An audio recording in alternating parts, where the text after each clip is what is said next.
अब हम लोग इस वीडियो में तरल स्तंभ का दाब समझते हैं कि तरल द्वारा कितना किस बिंदु पर दाब डाला जाता है। तो तरल स्तंभ का दाब समझने के लिए मान लेते हैं कोई बर्तन है और इस बर्तन में द्रव भरा हुआ, तरल भरा हुआ। तरल का मतलब यहाँ पर द्रव ले लीजिए, द्रव भरा हुआ। अब इस द्रव में हम दो बिंदु लेते हैं, एक बिंदु यहाँ पर ले लेते हैं सी बिंदु मान लीजिए, और एक इसके नीचे ये बिंदु लेते हैं डी बिंदु, और इन दोनों बिंदुओं के बीच की जो दूरी है वो मान लेते हैं स्मॉल h।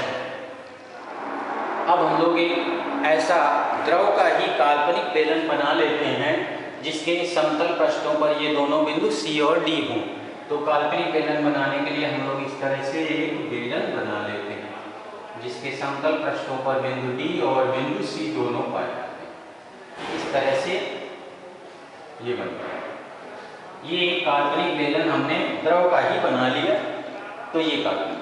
अब मान लेते हैं, अब हम लोग जानते हैं कि जो द्रव के अणु होते हैं यानी तरल के जो अणु होते हैं वो लगातार इसके पृष्ठों पर बल लगाते हैं। तो जो इसके बाहरी पृष्ठ पर लगने वाला बल होगा वो अपोजिट डायरेक्शन में होगा, तो उसका परिणाम शून्य होगा। परंतु अब ऊपर कम द्रव है तो इसलिए ऊपर वाले मान लेते हैं कि अणु द्वारा बिंदु C पर जो लगाया गया बल है वो F1 है, और नीचे बिंदु D पर यानी D के परितः जो समतल पृष्ठ है उस पर जो नीचे के अणुओं द्वारा लगाया गया बल है वो F2।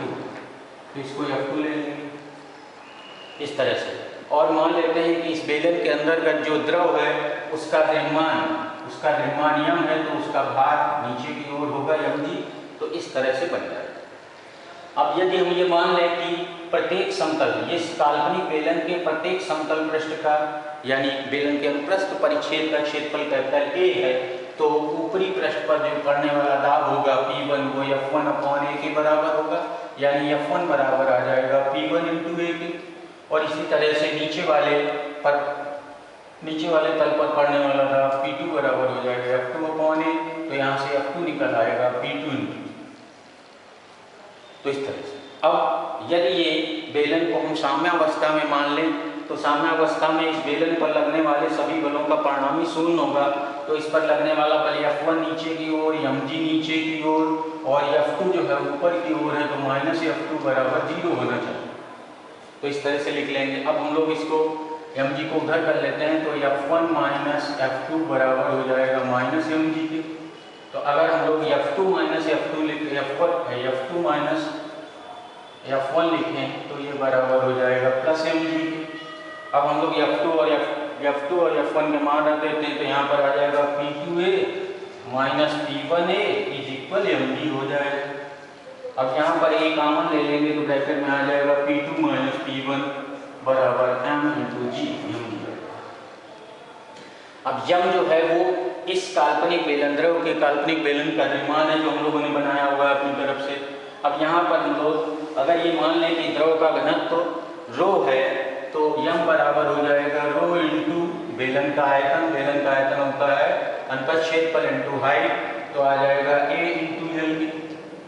यहाँ पर यम की जगह मान रख देंगे तो आ जाएगा A P2 - P1 बराबर हो जाएगा ρALg, और L की जगह H लिखेंगे। यहाँ पर हाइट को H लिखा गया है तो H तो ये आ जाएगा। अब A दोनों से कट गया तो ये P2 - P1 बराबर आ गया ρgH, ऐसे लिख दिया। तो इस तरह से इसके जो काल्पनिक बेलन हम लोगों ने बनाया था जिसके समतल पृष्ठ C और D पर थे, उन दोनों पृष्ठों पर लगने वाले जो दाब का अंतर है यानी दोनों पृष्ठों पर लगने वाला दाबांतर है वो ρ × GH के बराबर होता है। अब इसको ये समझते हैं। अब बेलन को हम लोग ऊपर उठाते हैं, मान लीजिए इस तरह से उठाकर इस तरह बिंदु C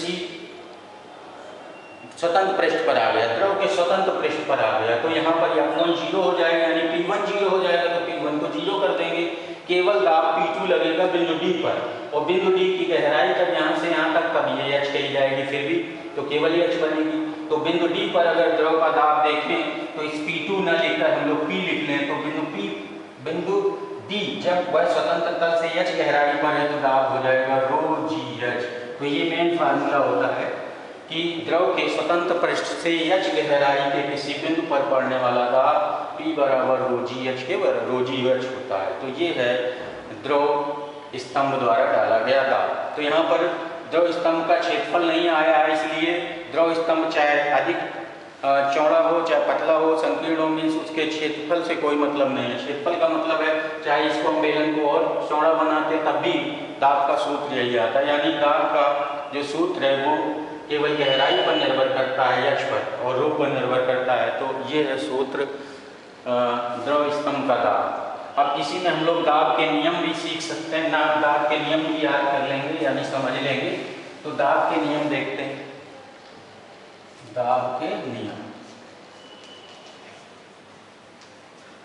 तो दाब का नियम सूत्र से P बराबर h ρg से P प्रोपोर्शनल, पहला नियम P प्रोपोर्शनल h, अर्थात द्रव स्तंभ का जो द्रव का दाब होता है वो स्वतंत्र पृष्ठ से गहराई के अनुप्रमानुपाती होता है। और दूसरा है P प्रोपोर्शनल ρ के, यानी द्रव के घनत्व के अनुप्रमानुपाती होता है। जितना अधिक घनत्व होता है द्रव का उसके द्वारा दाब भी अधिक होता है, अर्थात अधिक घनत्व वाला जो द्रव है वह समान गहराई पर कम घनत्व वाले द्रव से ज़्यादा दाब डालेगा।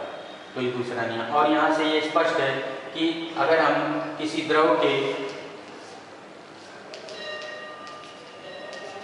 समान गहराई पर कोई पॉइंट लें इस तरह से, तो इन सारे पॉइंट्स पर दाब बराबर होता है, यानी द्रव के अंदर द्रव के पृष्ठ से नीचे समान गहराई पर अर्थात एक ही समतल पर स्थित सभी बिंदुओं पर द्रव का दाब समान होता है। ये नियम है एक। और एक ये कह सकते हैं कि यदि बर्तन किसी भी आकार का हो, चाहे वह इस तरह से कोई भी बर्तन, अगर इनमें समान हाइट का द्रव भरा हुआ है, ये इस तरह से समान है और स्वतंत्रता से इनकी तली की गहराई अगर ये बराबर है h है, तो इन दोनों पर पड़ने वाला दाब बराबर होगा P बराबर ρgh के बराबर होगा। अर्थात बर्तन के आकार पर निर्भर नहीं करता, अर्थात इस बात पर निर्भर नहीं करता कि उन बर्तनों में द्रव की मात्रा कितनी है, केवल इस गहराई पर निर्भर करता है। तो द्रव दाब का एक ये भी नियम है।